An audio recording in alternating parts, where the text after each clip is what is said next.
Hi there, everybody. This is a little mini lesson for today while I'm gone. It's about variation between two variables. And there's three different kinds of variation we're going to look at. They're called direct, inverse, and joint variation.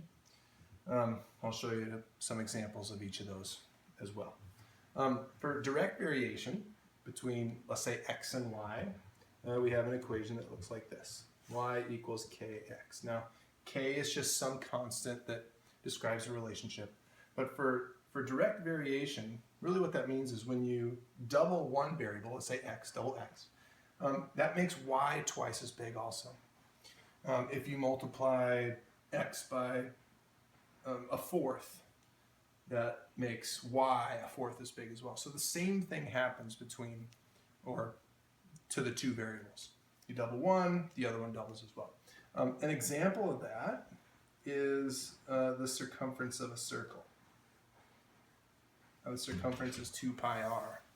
Now, so when you double the radius of a circle, the circumference doubles also. If you triple the radius of a circle, the circumference also triples. So the same thing happens to both variables. That's direct variation.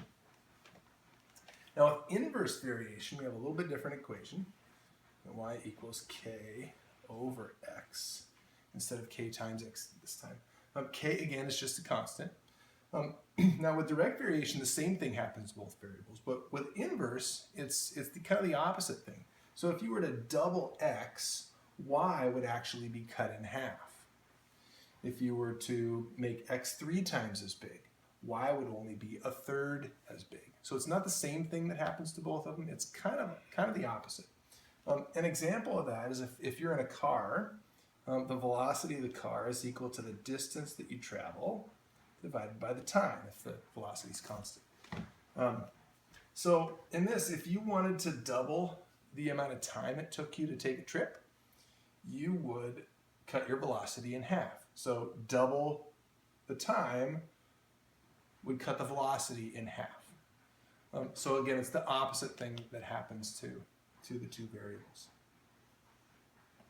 Now, joint variation is just so that instead of y, just depending on one variable, x, one variable here, x also, y actually depends on two variables, and we're calling them x and z here. So this is k times x times z.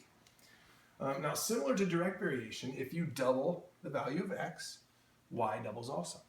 Or if you triple the value of z, y triples also. But if you double x and triple z, then y becomes 6 times as big. So it's similar to a direct variation, except y depends on two different variables. An example of that would be a gravitational force between two objects that have a certain mass. And if we keep the distance between those objects the same, the gravitational force between them depends on the mass of both objects. So if one of them, you double the mass of that object somehow, then that would double the amount of force. Or you could double the mass of the other object, and that would also double the gravitational force. But if you doubled both of them, that would make the gravitational force 4 times as big.